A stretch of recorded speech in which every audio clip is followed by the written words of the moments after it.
예, 베드로전서 4장입니다. 베드로전서 4장. 오늘 베드로전서 4장 1절로 6절인데 죽어있는 자들에게도 복음이 전파되었나니 죽어있는 자들에게도 해서 이 4장 6절 말씀입니다. 같이 읽습니다. 이런 까닭에 죽어있는 자들에게도 복음이 선포되었나니 이것은 그들이 육신으로는 사람들을 따라 심판을 받으나 영으로는 하나님을 따라 살게 하려 함이라. 예.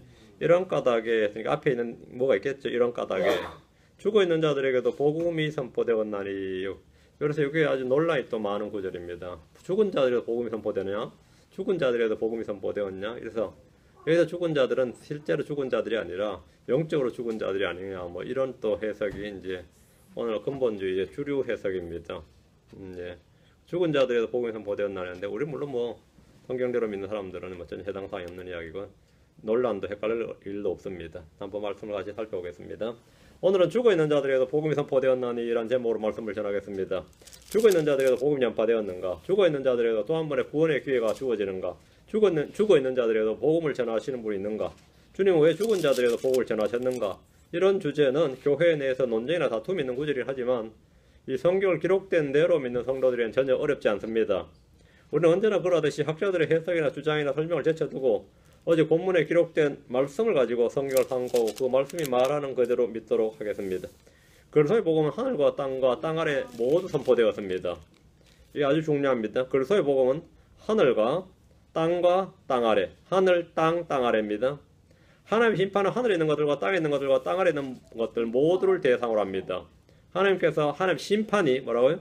하나님 심판이 하늘에 있는 것들과 땅 아래 있는 것들, 땅에 있는 것들, 땅 아래 있는 걸 다 대상으로 한다. 세 구절을 봅니다. 빌립보서 2장 10절 11절, 다음 계시록 5장 3절 13절, 빌립보서 2장 10절, 계시록 5장 3절. 자, 빌립보서 2장 10절 11절부터 봅니다. 빌립보서 2장 10절 11절.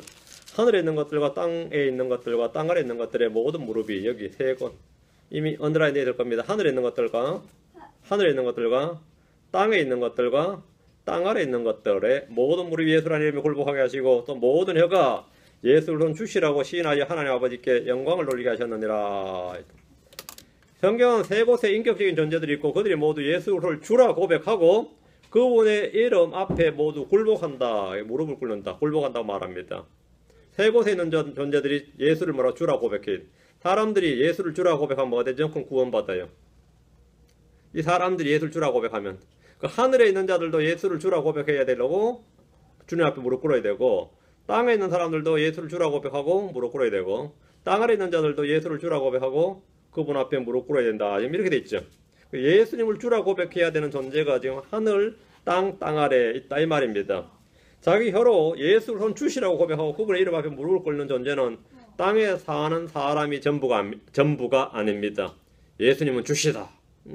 예수님은 나의 주시다. 예수님은 the Lord, 그 주시다. 이렇게 고백해야 되는 존재들이 세 곳에 있다는 겁니다.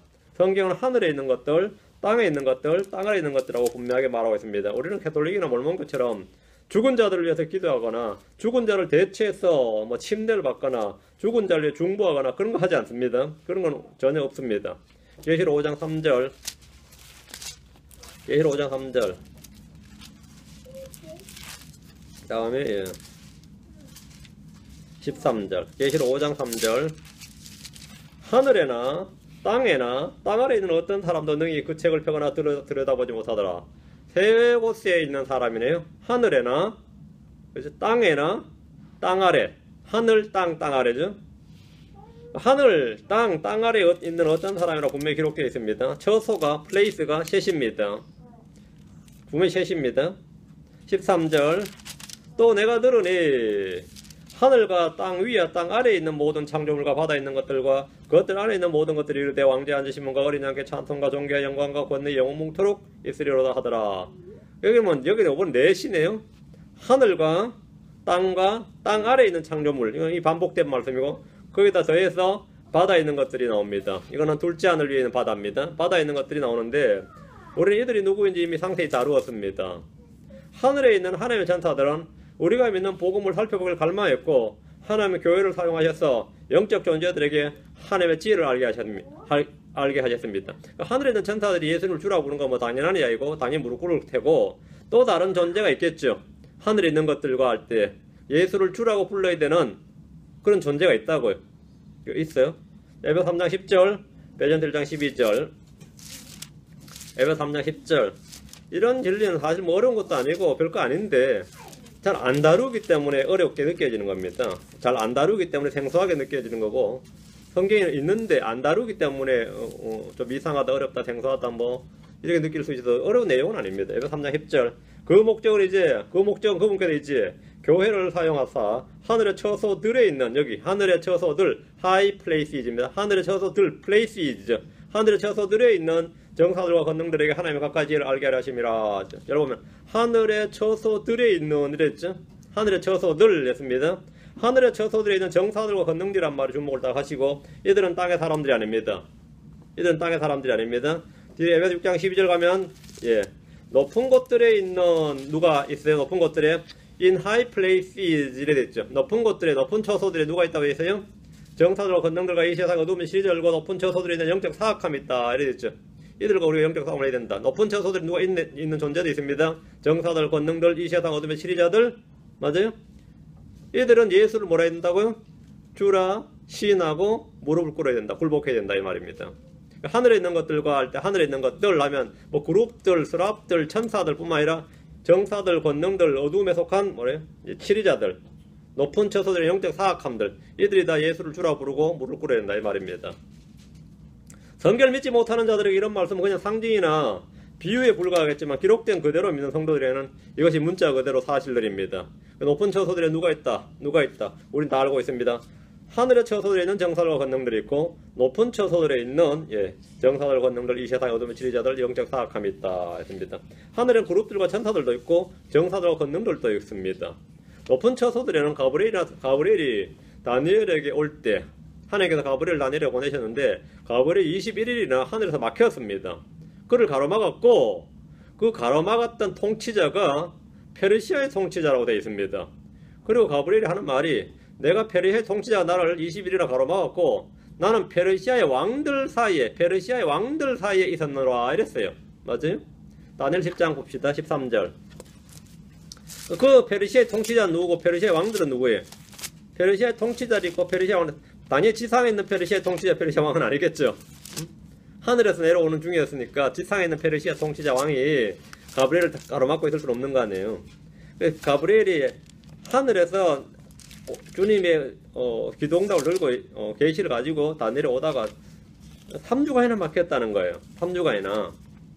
근데 3주간 막혔다는 것도 놀라운 일이지만 그 막았던 존재들에 대해서 이분이 말을 했어요. 가브리엘이. 다니엘 10장 13절. 그러나 페르시아 왕국의 통치자가 21일 동안 나를 막았으나 보라, 우두머리 통치자 중 하나인 미가엘이 와서 나를 도와주었느니라. 안 도와줘서 계속 막힐 뻔했죠. 내가 거기서 페르시아의 왕들과 함께 머물러 있었느니라. 구금되어 있었던 거예요. 가브리엘이 오다가. 그렇죠. 그러니까 누가 왔어요? 가브리엘이 구금되어 있었으니까, 막혀 있었으니까 미가엘이 와서 통치자 중 하나인 미가엘이 와서 자기를 도와줬단 말이죠. 그래서 이 다니엘한테가 왔다는 거죠. 그러니까 이 높은 곳들에는 이 페르시아 왕들, 페르시아의 통치자가 있고 페르시아의 왕들도 있고, 다른 10장 20절에 누가 있죠? 그리스의 통치자가 있습니다. 내가 가서 싸우면 그리스의 통치자가 온다잖아요. 페르시아의 통치자가 망하면 그리스의 통치자가 온다. 그리스의 통치자. 그러니까 저 하늘의 높은 처소들에 있는 이런 존재들이 예수를 주라 시인해야 된다. 그죠? 성경 높은 곳에 있는 영적 세계와 영적 존재들에 대해서 분명히 말해줍니다. 이들은 복음을 살펴보길 원합니다. 하늘에 있는 것들 하면 우리가 천사들 그룹들이 전부가 아니라는 거죠. 천사들 그룹들이 전부가 아닙니다. 베드로전서 1장 12절. 근데 하나님께서 교회를 사용하사 이들에게 각가지 지혜를 알게 하신다고 그랬고요. 자, 베드로전서 1장 12절에는 천사들도 이걸 알고 싶어 한다고 했습니다. 베드로전서 1장 12절. 그들이 자기들을 위해 그것들을 수행하지 아니하고 우리를 위하여 수행하였으니 그들에게 계시되었는데, 그것들은 그 복음을 선포한 자들이 하늘에서 보내신 성령님과 더불어 이제 너희에게 전한 것이요, 천사들도 살펴보기를 갈망하는 것이니라. 천사들도 살펴보기를 갈망하는 것이다. 복음은 하나님의 권능이고 하나님의 지혜고 천사들도 살펴보기를 갈망하는 것입니다. 그리고 이런 지혜를 하나님께서 교회를 사용하셔서 알려주신다. 땅 아래에도 영적 존재들이 있습니다. 감옥에 갇혀있는 영들이 있고, 깊은 구렁이 있고, 불타는 지옥에서 고통받는 혼들이 있습니다. 주님은 죽으셔서 감옥에 있는 영들에게 선포하셨고 죽어있는 자들에게도 복음을 선포하셨습니다. 땅 아래에는 죽어있는 혼들이 있습니다. 그 사이에는 깊은 구렁이 있고 불타는 지옥이 있고 아브라함의 품이라 불린 낙원이 있습니다. 주님이 죽으셔서 이곳을 모두 가셨습니다. 오늘 이 부분에 대해서 좀 살펴보고자 합니다. 자, 본문을 보겠습니다. 베드로전 4장입니다. 1절. 그러므로 그리스도께서 우리를 위해 육체 안에서 고난을 당하셨은즉 그와 같이 너희도 같은 생각으로 무장하라. 육체 안에서 고난을 당한 자는 이미 죄를 그쳤나니.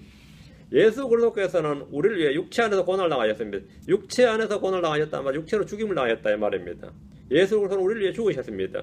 예수 그리스도는 하나님 오른편에서 우리를 위해 중보하십니다. 예수는 우리를 사랑하셔서 우리를 위해 자신을 향기로운 냄새, 헌물과 희생물로 하나님께 드리셨습니다. 예수 그리스도는 우리를 위해 고난을 당하심으로 우리에게 본을 남기사 우리가 자신의 발자취를 따라오게 하셨습니다. 그렇다면 우리는 그와 같은 생각, 그와 같이 같은 생각으로 무장을 해야 됩니다. 고난받을 준비를 하라는 겁니다. 고난받을 준비를 하라. 예수님이 육체로 고난을 받으셨다. 죽으셨다. 우리도 고난을 받고 죽을 준비를 하라 이 말이에요. 오늘 교회에서 유행하는 CCM 가수들의 노랫말이 뭐죠? 우린 사랑받기 위해 태어난 사람 뭐였죠? 우린 사랑받기 위해 태어났다. 뭐 사랑받도록 정해졌다고 노래하지만 성경은 사람은 고생하려고 태어났다 그래요. 사람은 고생하려고 태어났나니, 맞아요? 불꽃이 위로 날아 올라가는 같이 그래. 우리가 고생하려고 태어났다 그래. 이게 성경 말씀이에요. 그러면 크리스천은, 성도들은 뭐 하도록 정해진다고요? 사랑받도록 정해진 게 아니라 고난받도록 정해졌다고 되어 있습니다. 고난받도록 정해진 사람들이라 이렇게 말합니다. 데살로니가전서 3장 3절에 아무도 이런 고난들로 인해 흔들리지 아니하게 하려 함이라. 우리가 이런 고난들을 받도록 정해진 줄을 너희 자신이 아느니라. 우리가 이런 고난을 받도록 정해진 자들. 아, 끔찍하네. 크리스천은 고난을 받도록 정해졌습니다. 그 사람 고생하려고 태어났고 거듭난 사람은 고난을 받도록 정해진 자들. 데살로니가전서 3장 3절. 우리는 주 예수 그리스도가 남긴 고난의 발자취를 따르고 그리스도의 고난들 뒤에 있는 것을 그분의 몸 곧 교회를 위해 내 육체 안에 채워야 됩니다. 그리고 고난의 유익을 다 거의 복으로 감당하는 자들. 고난을 견뎌야 됩니다. 예. 고난을 견뎌야 돼요. 그리고 그 같은 생각으로 무장하라 말이에요. 그런 생각으로 딱 내가 무장하고 있으면 고난이 닥칠 때 그것을 이상하게 여기지 아니하고 오히려 뭐냐? 당연한 것으로 받아들이고 기쁨으로 받아들인다 그래요. 예. 육체 안에서 고난을 당한 자는 이미 죄를 그쳤나니 했습니다. 고난의 유익 중에 하나가 이겁니다. 죄를 그친다는 거예요. 육체 안에서 고난을 당하는 자는 죄를 끊습니다. 방탕한 삶을 사는 사람이라도 아무리 방탕하게 살아도 몸이 아프면 그런 죄를 지을 수 없습니다. 확실합니다.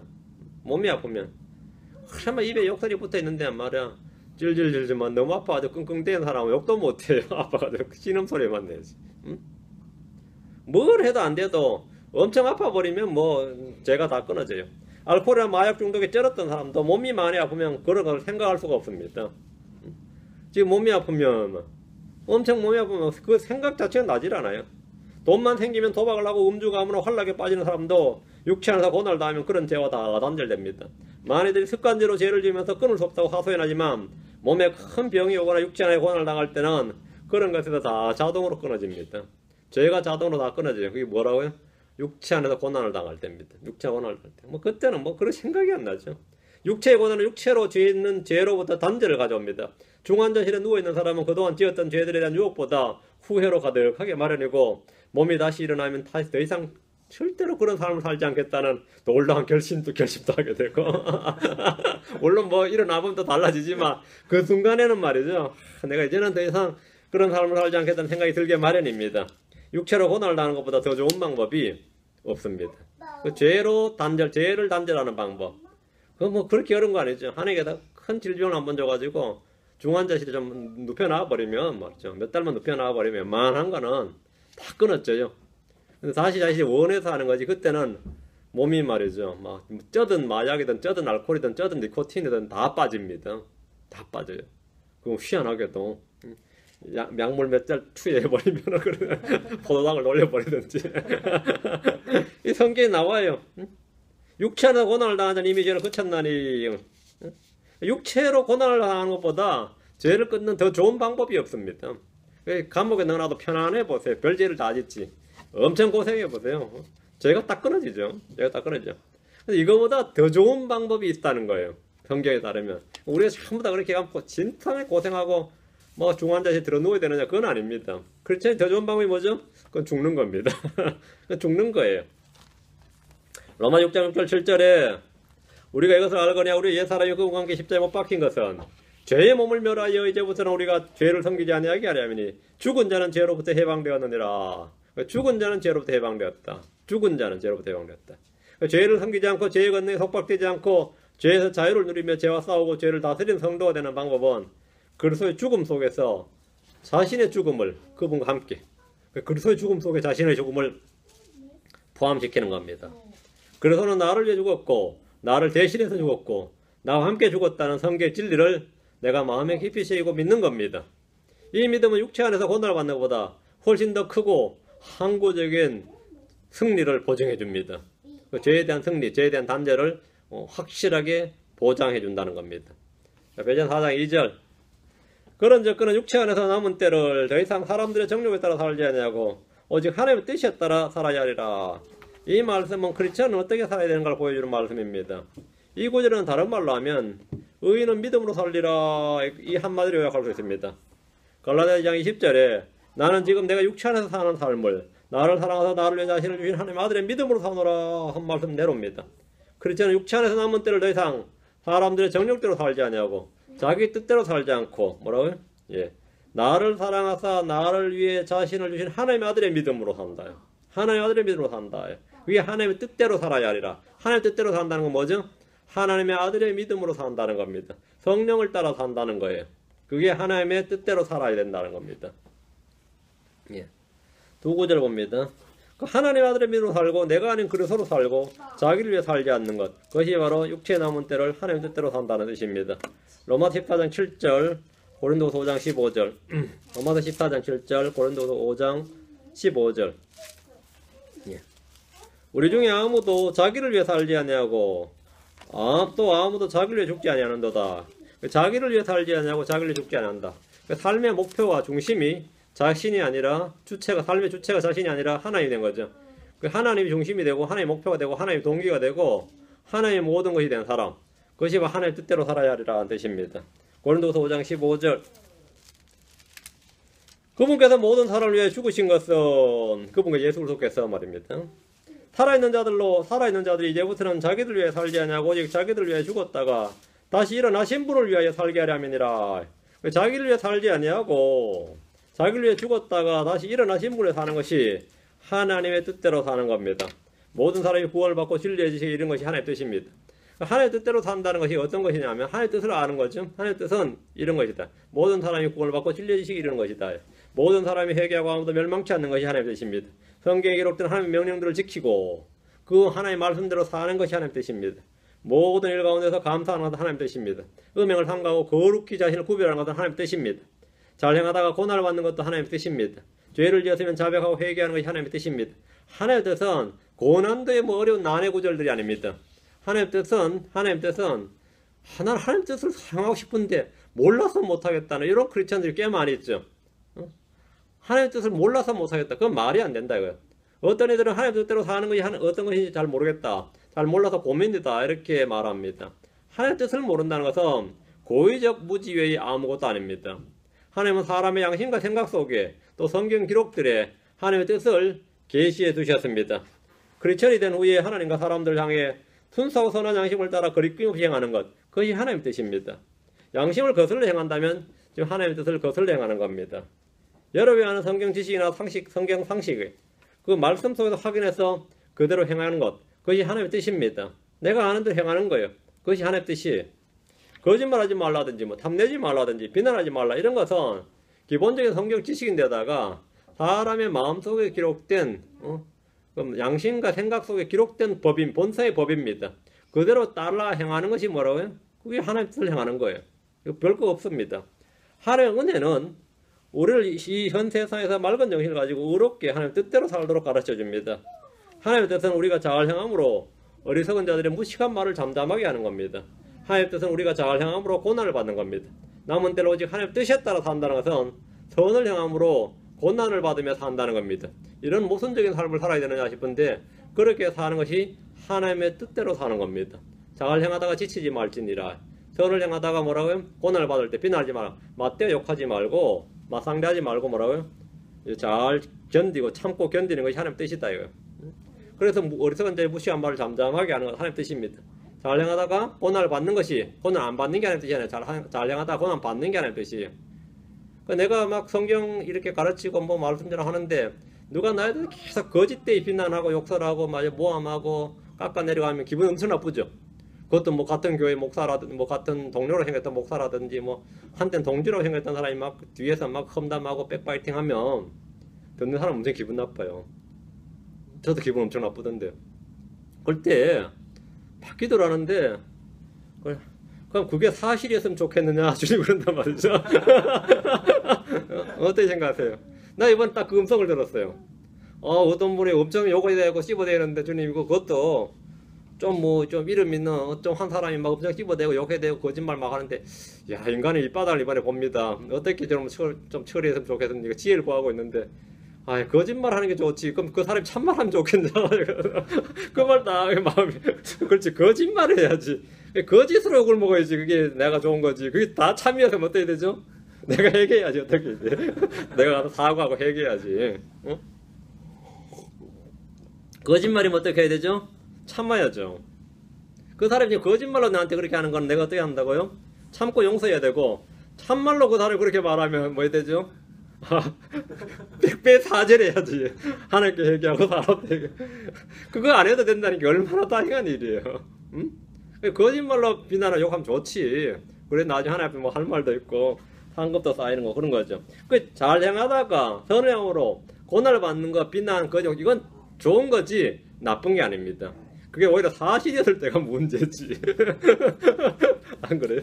그게 진짜 사실이어 봐요. 이거 난감하지. 내가 다 기도하고 있는데 주님이 다 그 세미한 음성을 들려주셨어요. 그래 그게 사실이었으면 좋겠냐. 여러분 어떻게 생각하세요? 그게 사실이었으면 좋겠냐. 거짓말이 좋겠냐 사실이었으면 좋겠냐. 이건 거짓말이면 참 낫죠. 자 거짓말인 게 차라리 나아요. 거짓되이 비난하고 욕설한 게 더 억울할 것 같죠? 아닙니다. 사실을 때 힘든 거죠. 사실이면 진짜 확 나지. 자 다시 배전으로 갑니다. 우리가 이 성경 지식은 다 실전에서 배우는 겁니다. 실전에서. 이건 책상 앞에서 배우는 게 아니지. 배전 4장 3절 우리가 세격과 정욕과 가음과 한락과 연회와 가정을 우상 숭배 속에서 걸어 이방인들이 하고자 하는 바를 행한 것이 우리 삶의 지나간 때로 우리에게 족하도다. 우리의 지나간 때의 삶은 세격과 정욕과 가음과 한락, 연회, 가정, 우상 숭배 속에서 걷는 삶이었고 이방인들이 하고자 하는 바를 행하는 것이 행복이요 거의 성공인 줄로 알던 삶입니다. 이거 하면 참 한 인생 거나하게 살았다 싶고 말이죠. 그 사람 원 없이 살았다 싶어요. 뭐 주말이면 파티 열고 말이죠. 그죠? 가무 연애를 즐기고 보통 또 이게 돈 없으면 못해. 이것도 과음도 아무나 하는 게 아닙니다. 아무리 싸구려 소주만 먹고 알코올 정도 걸리려고 해도 술 먹는다는 게 돈이 있어야지 아무나 하는 게 아니에요. 태격 정력 그 돈 장난 아닙니다. 장난 아니에요. 한락 연애 가정 우상 숭배 속에서 걸어 있죠. 여러분 무당 때 맨날 찾아다 구다는 사람들 여러분 교회 11조 내는 헌금한 사람들 적게 할 것 같아요. 그 용한 점쟁이한테 한번 점게 복채 한번 내려면 몇 천만 원 합니다. 그러다가 그 사람들 모시고 말이죠. 구단 한번 하려면 기본적으로 2천만 원입니다. 자, 그거 장난 아니에요. 근데 그걸 또 그놈들이 10년에 한 번 이게 아니에요. 1년에 2번 뭐 이래요. 봄과 가을 뭐 이런 식으로 날짜도 정해주는데 이야 이거 제가 아는 분 때문에 그 실체를 알게 됐는데 그 애들이 그렇게 돈을 많이 버는 줄 몰랐네. 교회에 뭐 11조 갖다 바치니 뭐 헌금 갖다 바치니까 많이 든다 그러죠. 우상 숭배자들 비하면 아무것도 아닙니다. 우상 숭배자들 절에 미친 사람들은 여러분 교회 갔다 바치는 이 성도들보다 적게 갔다 바칠 것 같아요. 그렇지 않아요. 한번 잘못 걸리면 몽땅 다 갖다 바칠 수가 있어. 걔들은 한번 잘못 걸리면 이게 이 영이 있어가지고 그게 가능하더라고요. 근데 그런 삶을 그들은 행보요 성공인 줄 알아요. 저는 한때 세격과 정욕과 가음 등이 이런 지금 말들이 있죠. 세격, 정욕, 가음, 활락, 연애, 가정, 상속 이런 게 그러니까 인생 그 막장 인생을 사는 사람, 그죠? 인생 막장 인생을 사는 인생의 밑바닥의 사람들이나 전과자들이나 뭐 이런 인간 말종들이나 하는 짓인 줄로 제가 알았어요. 그럼 저는 고등학교 때 구원을 받았기 때문에 제 삶이 이런 삶과 거리가 멀었단 말이죠. 구원받고 바로 또 대학교 선교에 갔으니까 새벽 기도부터 밤 야간 기도까지 하고 하루를 지내는 끝마치는 생활을 했기 때문에 전 대학교 다닐 때 TV를 한 번 봤단 말이에요. 새벽 5시에 일어나서 새벽 기도하고 말씀 쓰고 묵상하고 또 아침 먹고 학교 가면 또 11시에 기도 모임에 가서 또 모이고 또 저녁에 저녁 기도 모임에 모이고 저녁 심야에는 또 심야 11시쯤에 다시 기도 모임하고 뭐 이렇게 생활하다 보니까 저 이런 삶에 대해서는 이거는 인간 말종들이나 그 뉴스에나 나오는 인간들이나 하는 짓인 줄 알지 베드로가 그래서 너무 일반화시켰네 이런 생각이 들더라고. 근데 제가 사회에 딱 나가보니까 뭐 우리 제가 주로 학원 강사했으니까 원장부터 시작해가지고 그 점잖은 양반들이 말이죠. 그 밤 12시, 1시, 2시, 8시 이럴 때 수업을 마쳤는데 고3들 수업 끝나면 그때 끝나거든요. 그때 집에 가서 잠을 자야 되는데 그때 술집을 찾아가요. 이야, 제가 그걸 보고 근데 그렇지 않은 인간이 없어요. 그걸 정보 교환하고 어느 집이 어디가 물 좋더라 어디가 뜨던데 이걸 지들끼리 정보 교환하고 말이죠. 거의 다음엔 가보자 그러고 뭐 진짜 황당하죠. 그 사람들에게 가장 생활에 걸림돌이 누구냐면 저야.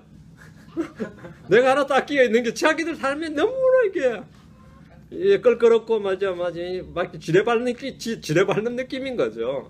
빨리 가서 잠을 주무셔야지 뭐 하냐고 난 이러거든요. 뭐 하냐고 잠을 자야지 이 야간에 빨리 가서 잠을 자고 내일을 준비해야지 뭔 소리 하냐고. 근데 그 사람들은 아니더라. 그때부터 힘이 나가지고 말이죠.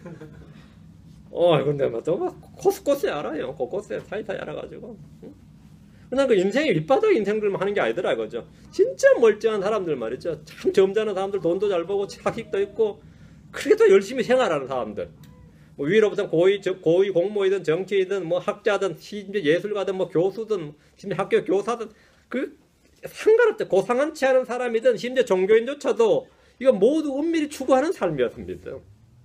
이게 세교육 정력 과음 한라 연애 이런 게 모두가 추구하는 은밀히 추구하는 삶이고 지들끼리 정보를 교환하면서 낄낄거리고 있더라 이거예요. 제가 딱 생활해보니까 이것은 육신의 본성이기 때문입니다. 이건 직업이나 학력이나 신분과는 아무런 상관이 없습니다. 우리 남편 안 그래 싶어도 그렇지 않다 이거죠. 우리 남편은 교회 장로인데 사람 하면 부산까지 내려가서 술 마시는 놈 있어요. 서울 교회 장로가 부산 내려가서 술 마시는데 거기서 목사 만났다 저를. 어디서 많이 본 분인데 싶었더니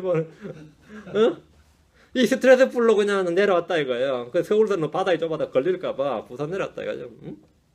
실제로. 그런 한국이 너무 좁아서 지금 미국 온다잖아요. 미국 와서 그냥 한번 놀아보겠다. 놀아보려고.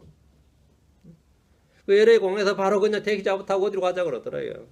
그 LA 사는 이 택시 기사도 거기가 어딘 줄 몰랐는데 한국에는 목사이 다 알더라는 거예요. 어디 술집 있고 어디에 뭐가 있다는 걸.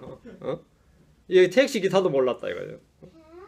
이게 뭐냐면 육신의 본성 이거 직업과 지위와 신분과 학력과 이런 건 하등에 상관이 없다는 겁니다. 이건 하등에 상관이 없다 이거예요. 이건 육신의 본성 그 자체입니다. 그 올드맨의 기질이지 이건 그 사람의 신분과 지위하고는 아무 상관이 없어요. 우리 역시 예외 없이 육신의 정욕을 쫓아 살았고 이 세상 공룡 권대자본자를 따라서 세상의 영을 따라 살았고 탐욕을 추구하는 우상숭배의 삶을 살았습니다. 근데 지금 성경 뭐냐? 그것이 어떻다고요? 지나간 대로 조카도다 이거야. 난 너무 일찍 예수 믿었어. 이걸 난 못해봤어. 간증이 없는 삶이야. 이런 인간도 가끔 있어요. 난 너무 밋밋해. 그 죄 많은 인간이 죄 가운데서 구원받는 것보다 어릴 때 평범하게 잘 살다 구원받는 게 훨씬 나아요. 근데 그걸 사람들은 짜릿하지 못하다고 생각해서 맨날 아쉬워하는 또 그런 크리스찬이 가끔 있어요. 저는 짜릿한 간증이 없어요. 뭐 말할 앞에 나와서 말할 뭐가 없어요. 없는 게 좋아. 있는 게 좋은 거 아니에요. 없는 게 좋은 거지 그 있는 거 좋은 거 아닙니다. 4절입니다. 베드로 4장 4절. 이 점에서 그들이 너희가 자기들과 함께 다름질하여 그와 같은 극한 방탕에 이르지 아니함을 이상히 여기며 너희를 비방하나. 세상 사람들은 크리스천들이 죄를 짓지 않을 때 위선자라 부르고 지들도 똑같으면 저렇게 위선 떤다고 그래요. 죄를 짓지 않을 때 뭐라 한다고요? 위선자 이렇게 그러고 죄를 지을 때는 타락한 놈 이렇게. 그리고 성경들을 믿으면 광신자. 어떻게 여러분이 믿어도 욕을 먹습니다. 대충 믿어도 저는 뭐 교회 다닌다더니 막 이러고 늦잠 자는 거 봐라 되고 그러죠. 그래 오늘 교회 안 가죠? 자식 저 TV 보고 있는 거 봐라. 간다 막 혀를 차요. 교회 안 간다고. 또 교회만 가면 아이고 자식 주말에 좀 쉬긴 하지 뭐 하는 짓이고 이러면서 또 욕을 먹게 돼요. 아침부터 저녁까지 와서 미친놈이 되면서 미친 그런 여러분 어떻게 해도 욕 먹습니다. 어떻게 해도. 크리스천이 더불어 죄를 짓는 것을 거부하고 비동조와 비일치와 비타협의 분리를 고소할 때 그들은 극렬하게 비난합니다. 성도들이 세상에서 타협과 동조를 거부할 때 그들은 이상히 여기며 비방합니다. 5절 그건 당연한 일입니다. 그들은 산 자들과 죽은 자들을 심판할 준비가 되신 분에게 회개복을 하리라. 회개복을 하리라. 모든 사람들은 다 산 자들과 죽은 자들을 심판하신 심판자 하나님 앞에서 회개복을 해야 됩니다. 주님 말씀하시기를 마태복음 12장 36절에 오직 내가 너에게 이르노니 사람들이 무슨 쓸데없는 말을 하든지 심판날에 그것에 대하여 회개복을 하리라 이렇게 말씀하셨습니다. 우리가 한 말 한마디 한마디까지 모두 심판날에 회개복을 해야 한다는 겁니다. 주님이 펼쳐놓은 책에는 우리가 행한 모든 일과 모든 행위들이 다 기록되어 있을 겁니다. 계시록 20장 12절에 또 내가 보매 죽은 자들이 작은 자나 큰 자나 할 것 없이 하나님 앞에 서 있는데 책들이 펴져 있고 또 다른 책이 펴져 있었으니 곧 생명책이라. 죽은 자들이 자기 행위들에 따라 책들에 기록된 그것들에 근거하여 심판을 받았더라. 기록된 기록에 따라서요. 기록에 따라서. 크리스천들 역시 회개보고를 해야 합니다. 하나님 우리에게 맡긴 문화를 어떻게 사용했는지 다 회개보고하도록 하십니다. 주님 우리의 청지기 직분에 대해서 회개보고를 하라고 하십니다. 로마 14장 12절에 그러므로 이와 같이 우리 각 사람이 자신에 관하여 하나님께 회개보고를 하리라. 각 사람이 에브리맨 모든 사람이 우리 모든 사람이 다 하나님 앞에서 자기 자신에 관해서 회개보고를 하리라. 우린 각자 자신에게 주어진 삶, 자신에게 주어진 시간, 자신에게 맡겨진 하나님 맡겨진 것 문화를 하나님 주신 그 은사들을 전부 다 회개보고를 해야 됩니다. 우린 그래서 심판석에서 우리가 행한 대로 보상을 받을 겁니다. 다시 본문 6절 이런 까닭에 죽어있는 자들에게도 복음이 선포되었나니 이것은 그들이 육신으로는 사람들을 따라 심판을 받으나 영으로는 하나님을 따라 살게 하려 함이라. 이 구절은 난해 구절로 분류되기도 하고 논쟁과 논란이 있는 구절인지라 대부분의 근본주의 교회나 설교자들은 여기서 죽은 자들은 이 몸이 죽은 사람들을 말하는 것이지 몸이 죽은 자들이 참 말하는 것이 아니고 영이 죽은 자들을 말하는 것이다. 그것을 믿지 않는 불신자들을 가는 것이다. 이런 식으로 해석합니다. 이런 해석이나 주장은 사실 일고의 가치도 없습니다. 이 본문 전혀 그런 말이 아닙니다. 여기서 본문에 죽어있는 자들은 문자 그대로 몸이 죽은 자로서 땅 아래에 있는 자들에 관한 것이면 글만 읽을 줄 알면 쉽게 이해할 수 있습니다. 이런 까닭에란 말씀에 주목하십시오. 이런 까닭에 죽은 자들도 심판을 받고 주님 앞에서 회개보고해야 되기 때문입니다. 죽은 자들에게도 복음이 선포되었다 그랬죠. 죽어있는 자들, 죽은 자들에게 복음이 선포되었다는 이 말씀은 캐톨릭의 죽은 자를 위한 기도라는 교리를 만들어냈습니다. 죽은 자를 위한 기도, 죽은 자를 위한, 또 죽은 자를 위한 대체 침례라는 것도 있습니다. 어떤 목사님은 죽은 후에도 구원받을 기회가 있다는 거짓 가르침을 유포하게 되었습니다. 이 구절 가지고. 죽은 자에게도 복음이 전파되었다잖아요. 자, 그럼 이런 까닭에 죽어있는 자들의 복음이 선포되었나니 이 말씀이 뭡니까? 이것은 주님이 죽으신 후에 그 혼이 지하세계로 와서 땅 아래 있는 자들에게 하신 일입니다. 주님은 감옥에 있는 영들에게 선포하셨습니다. 주님은 죽은 자들에게도 복음을 선포하셨습니다. 땅 아래는 두 부류의 사람들, 혼들이 있습니다. 하나는 지하 낙원에 있고 하나는 불꽃 가운데 고통의 장소라 불린 지옥에 있습니다. 주님 이들에게 자신이 행하신 일과 자신이 누구인지를 밝히셨습니다. 아브라함이나 그의 품에 있던 나사로는 죽어서 땅 아래에서 예수 그리스도의 복음을 들었습니다. 구약 성도들은 그들이 기다리던 예수 그리스도를 땅 아래에서 혼과 혼으로 마주했습니다. 그 땅 위에 있던 사람들은 예수님의 몸을 마주했고 땅 아래에 있던 사람들은 예수님의 혼을 마주했습니다. 그들도 혼과 혼이 마주한 겁니다. 자신들의 죄와 죄들을 제거하신 주 예수 그리스도를 땅 아래에서 보게 된 겁니다. 그들은 모두 주님의 부활 때에 첫 열매들로 하늘로 들림을 받았습니다. 하나님은 그들을 이끄시고 올라가셨습니다. 에베소 4장 8절에 그러므로 그분께서 이르시기를 그분께서 높은 곳으로 올라가실 때에 하늘로 올라가실 때에 포로로 잡힌 자들을 포로로 이끄시고 사람들에게 선물을 주셨도다 하시느니라. 죽은 자들은 부활의 세몬과 영원한 생명을 선물로 받고 하늘로 올라갔습니다. 그렇죠?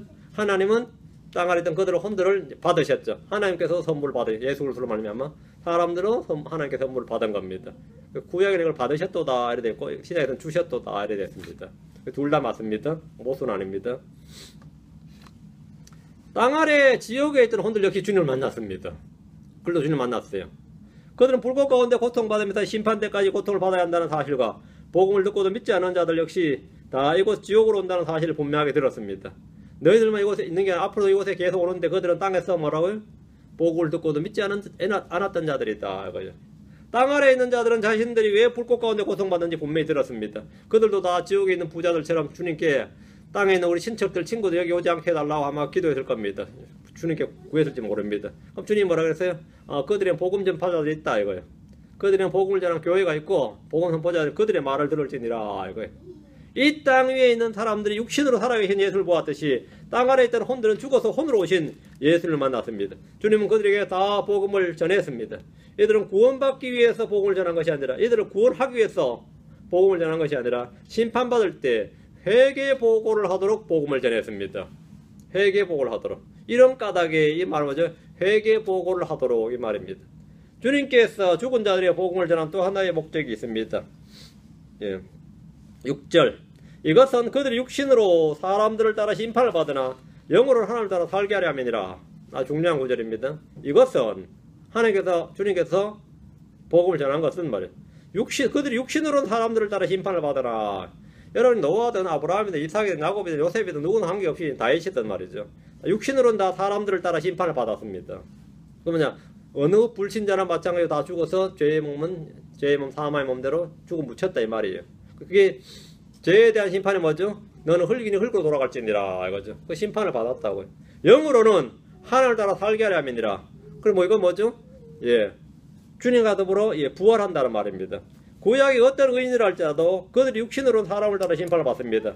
신약의 어떤 사도들에도 그들은 육신으로는 사람들을 따라 심판을 받습니다. 육신은 죄의 몸이고 사마의 몸입니다. 몸이 한 번 죽는 것, 몸이 한 번 죽는 것은 사람들의 정하신 겁니다. 죽음은 죄에 대한 심판의 결과입니다. 그러나 영으로는 하나님을 따라 살게 하려 하시다. 영으로는 하나님을 따라 살게 하신다. 영으로는 살게 하려 합니다. 이 말씀은 영이 구원받는다는 말인데 여기서 영이 산다는 것은 부활의 몸 안에 산다는 말입니다. 영이 살지 못한다면 영이 본래 안 죽어요. 불신자 영도 다 하나님 계속 하시는데 영이 산다는 말은 뭐냐면 영이 구원받는 말은 뭐냐면 부활의 몸에 다시 산다는 말입니다. 부활의 몸에. 됩니까? 자, 고린도전서 5장 5절 봅니다. 고린도전서 5장 5절 11장 30절 고린도전서 5장 5절 오늘 약간 교리적인 내용인데 뭐 언제나 저희 교회가 그렇지만 교리적인 내용이니까 자세히 듣고 정리를 해야 됩니다. 이 지식을 이 하나의 말씀을 정확히 아는 것이 은혜예요. 다른 거 없어요.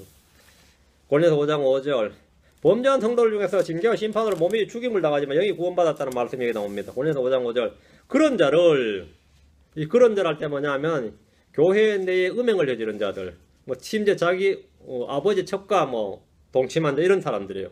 이 불신자들 사이에 없는 끔찍한 죄들이죠. 그런 자를 사탄에게 넘겨주어 육체를 멸하도록 이게 뭐냐? 사망이죠.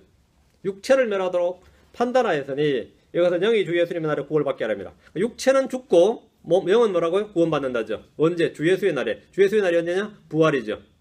부활의 때단 말이죠. 영으로 하나님을 따라 산다든지 영이 주 예수님의 날에 구원을 받는다는 것은 성도들이 징계나 심판으로 죄의 몸이 멸하고 사망에 처한다 해서 그 사람의 영이 멸망하는 것이 아니라 부활 때에 온전히 구원받은 자로서 살게 된다는 말입니다. 영이 산다, 영이 구원받는다는 것은 부활 때, 즉 주 예수의 날에 부활하며 태몸 영광스러운 몸, 부활의 몸을 입는 걸 말합니다. 주님의 징계와 심판과 형벌로 신자가 이 땅에서 몸이 죽게 될 경우에 은혜로 얻은 구원을 잃어버리지 않습니다. 신자는 몸이 죄로 인해 죽게 되었다고 해서 혼이 지옥에 떨어지지 않습니다. 영이 소멸되거나 잃어버리지 않습니다. 구원받은 후에 육신을 따라 살며 신성모독하고 음행하고 이런저런 죄로 인해 죽을 수 있습니다. 그건 성경에 분명히 나옵니다. 죄로 인해 죽는다요. 그럼 주 예수님의 날에 그들의 영은 어떻게 됩니까? 구원받습니까? 여기서 구원은 주님께 회수된 불신자들의 영과 달리 새 몸을 입는다는 뜻입니다. 구원받은 성도가 죄를 지어 죽게 되었을 때 그의 구원도 잃어버린 것으로 아는 성도들이 많습니다. 지금도 대부분 교회들은 그렇게 생각하죠. 고린도 교회에는 자기 아비의 첩과 음행하고 해결치 않은 성도가 있었습니다. 야곱의 아들 루벤은 아버지의 첩과 잠자를 했습니다. 루벤이. 그렇다고 해서 루벤이 하나님의 백성이 아니거나 지옥으로 간 것이 아닙니다. 그런 놈은 뭐 그냥 때려 죽여야 돼요? 응? 근데 실제로 루벤 같은 경우는 진짜 때려 죽여도 마땅한 놈이죠. 실제로. 그렇다고 해서 루벤이 하나님의 백성이 아니거나 출애굽때 제외 뭐 그런 거 아니었다 이거죠. 응? 그의 상속, 그의 몫이 빼앗긴 거죠. 장자로서의 상속권이 빼앗겼죠. 루벤의 몫이 빼앗겼습니다. 요셉배로 가버렸죠. 장자권이 빼앗겼고 고린도 교회 성도 가운데 있던 죄인 역시 그러합니다. 불신자보다 악한 행위를 하는 성도들이 우리가 제법 많이 보죠. 보면 안 되는데 이게 실제 현실에 많이 봅니다. 죄로 인해 약하고 병들고 죽은 자들이 꽤 많이 있습니다. 죄로 인해. 우리가 이제 차마 이제 장례식 가서 이분은 죄로 인해 죽었습니다. 이런 말은 못하죠. 고린도 11장 30절. 목사님도 뭐 장례식 집전하면서 뭐라 그래요? 이분은 비록 죄로 인해 죽었으나 그 영은 주 예수의 날에 뭐 이러면서 집전했다 그러면 뭐 혼날 겁니다. 근데 사실 그런 경우가 많이 있죠. 고린도 11장 30절. 이런 까닭에 너희 가운데 약한 자와 병든 자가 많고 잠자는 자도 많도다. 약한 자와 병든 자가 많고 죄로 인해였었죠.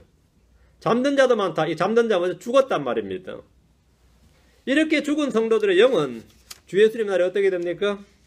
몸의 부활과 더불어 그의 영은 온전하게 됩니다. 영의 구원이란 말은 거듭난 영이 죄로 인해 받은 몸의 정죄와 심판과 사망 등과 전혀 상관없이 안전하다는 걸 말합니다. 고린도 교회 범죄한 성도들, 후메네와 알렉산더 같은 사람, 아나니와 삽비라 같은 사람들이 다 여기에 해당합니다. 디모데전서 1장 10절에 그 중에 후메네와 알렉산더가 있는데 내가 그들을 사탄에 넘겨준 것은 사탄에게 넘겨줬다. 이거는 뭐 죽게 해달라고 그랬다는 거예요. 사탄에 넘겨준 것은 그들이 배워서 신성모독하지 못하게 하려 함이라. 너무 악한 적을 많이 신성모독을 많이 퍼뜨리니까 이 사도 바울이 그들 사탄에 넘겨줬다. 하나님께서 죽여주시도록 기도했다는 거죠. 그러니까 이제 이 후메네와 알렉산더 같은 경우가 이제 죽었겠죠. 그럼 이들의 몸은 분명히 죄로 인해 사망에 넘겨졌어요. 사탄에게 넘겨졌습니다. 주 예수의 날에 뭐 한다고요? 영은 구원받는다 이 말이에요. 주 예수의 날 영은 하나님을 따라 살게 하려 합니다. 사도 바울이 기도하여 사탄에게 목을 멸하도록 넘겨준 성도는 비록 죄로 인해 죽게 되어도 다시 태어난 그의 영, 속사람, 새사람은 주 예수님의 날에 다른 성도 모두 마찬가지로 부활해서 새 몸을 입게 됩니다. 이것이 영의 구원입니다. 구원받은 죄인은 죄로 죽어도 주 예수의 날에 새 몸을 입게 된다는 말씀입니다. 불신자의 죽음과 비교해 보십시오.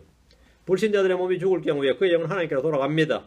우리 전도 12장 7절 분명히 그때 흙은 절에 있던 대로 땅으로 돌아가며 영은 그것을 주신 하나님께로 돌아가려다. 그러니까 돌아갑니다. 돌아가요. 신자 영이나 불신자 영이나 모두 주님께로 돌아갑니다. 신자의 몸이나 불신자의 몸은 모두 흙으로 돌아갑니다. 그러나 이들의 영이 주 예수님의 날에 완전히 다른 결과를 맞이합니다. 신자 영은 그가 죄로 인해 약하고 병들어 죽었다 할지라도 주 예수의 날에 구원받습니다. 불신자 영은 주 예수의 날에 구원받지 못합니다. 불신자들은 비록 영이 주님께 돌아가지만 그의 몸은 천년왕국이 끝날 때까지 부활하지 못하며 새 몸을 입지 못합니다. 신자들의 영은 주 예수님의 날에 부활한 몸속으로 다시 들어갑니다. 그 다시 영혼 몸, 새 몸을 입고 새롭게 된 영, 새 혼이죠. 새 사람이 된단 말입니다. 이것이 바로 영의 구원이고 영으로는 하나님을 따라 살게 하려 함이니라 이 말입니다. 몸으로는 죄들 따라 신발받지만 영으로 살게 하려 합니다. 그래서 우리 주님께서 지옥에 있는 혼들에게도 뭘 전파하셨고 죽어 있는 자들에게도 복음을 선포하셨다 이 말씀입니다. 그럼 이제 죽어 있는 자들은 다 아는 거죠. 신자들은 지금 죽으면 바로 하늘로 가니까 지금의 신약에서 상관없고 지옥에 있는 자들은 우리가 왜 여기 떨어졌을까 했을 때는 거기서 한 2000년 전부터 거기 있던 사람, 거기 있던 혼들이 뭐라 그랬어요? 옛날 예수가 왔었는데 2000년 전에 다 아는 내용이에요. 자기 이 지상에서 들었던 내용을 지옥에서 똑같이 듣는 겁니다. 지상에서 교회에서 성도들이 들었던 이야기를 지옥에 있는 사람들 다 알아요. 그 사람은 어떻게 알아요? 지옥에 예수님이 왔다 가는 거죠. 우리 지상에서 우리가 어떻게 예수를 알겠죠? 전해받은 거죠. 그것도 역사고 지옥에도 역사입니다. 하늘에도 역사고 다 합니다. 하늘에 있는 것, 땅에 있는 것, 땅 아래에 있는 것. 성경은 이 세 곳에 있는 인격적 존재들에 대해서 말하고 이들이 모두 다 예수를 주라 신하고 자백하고 모든 무릎이 그분의 앞에 꿇는다 이렇게 되어 있습니다. 오늘 여기까지 말씀을 전했습니다. 다음 시간에 계속해서 뒤에 더 이어가도록 하겠습니다. 이로써 제가 오늘 이렇게 말씀 준비하다 보니까 이 마태복음 제가 사복음서 개론부터 이 신약은 시작을 했는데 하다 보니까 개론한다고 그랬던 게 마태복음 한번 21번 하게 됐어요. 마가복음 한번, 누가복음 한번, 요한복음은 80몇 번 이런 식으로 했어요. 요한복음부터 그냥 갑자기 길어져 버린 거예요. 사도행전은 또 짧게 한 27번, 뭐 로마서 다시 뭐 엄청 길어야 되고, 그 로마서부터는 진짜 본격 강해가 되어버린 거죠. 그래가지고 지금까지 그 다음부터는 그 요약이 아니라 개론한다 그랬다. 개론한 게 아니라 다 강해가 되어버린 겁니다. 원래는 개론하게 했던 게 신약 개론했다. 지금 개론이 아니라 강해가 되는데 오늘이 600번째입니다. 600번째 시간이 오늘이 600회째예요. 뭐 길게 했죠. 전원일기보다 길게 한 건가? 전원일기보다 길게 한 건가? 이제 그런 이제 베드로전서, 베드로후서, 이제 베드로후서, 예, 다음에서 요한 1, 2, 3서, 유다서까지 하면 끝이 납니다. 요한계시록 이미 끝을 다 했고요. 요한계시록 했으니까 따로 안 하겠습니다. 그래서 한 뭐 700회까지는 안 가겠죠. 요한계시록 빼면 요한계시록을 하면 뭐 700회 가겠지만 700회는 안 가고 마칠 것 같습니다. 하여튼 600번 말씀 다 들은 사람은 복된 사람이고 저는 600번을 선포했습니다. 이 신약 구약 빼고 신약 개론은 600회를 했습니다. 매주 수요일마다 한 건데요. 하나의 은혜가 여러분 앞으로도 계속해서 넘치기 바랍니다. 네, 기도합시다. 위대하시고 거룩하신 주 하나님 감사합니다. 주님께서 은혜와 복을 많이 주셔서 저희 마음속에 주의 영을 충만케 하시고 오늘 선포된 말씀들이 성도들 마음속에 믿음과 잘 결합하게 하셨어. 저희 이 땅에서 참으로 고난을 받도록 정해진 자들임을 알고 같은 생각으로 무장할 수 있는 은혜를 허락해 주시기를 원합니다. 우리 아버지 하나님, 주께서 말씀하신 바대로 주께서 전하신 그 말씀을 저희가 마음에 잘 간직하게 하시고 믿음과 잘 결합하도록 도우시옵소서. 깨닫는 영을 허락해 주시고 배우는 기쁨과 즐거움이 차고 넘치도록 해주시기를 원합니다. 이 교회의 성도들 뿐만 아니라 말씀을 듣는 모든 분들에게 주의 기쁨과 주의 평강과 주의 은혜가 차고 넘치고 다 함께 자라날 수 있도록 해주시고 저 하늘에서 다 주님을 배울 수 있도록 도와주십시오. 주의 성기도 합니다. 아멘. 예, 마치겠습니다.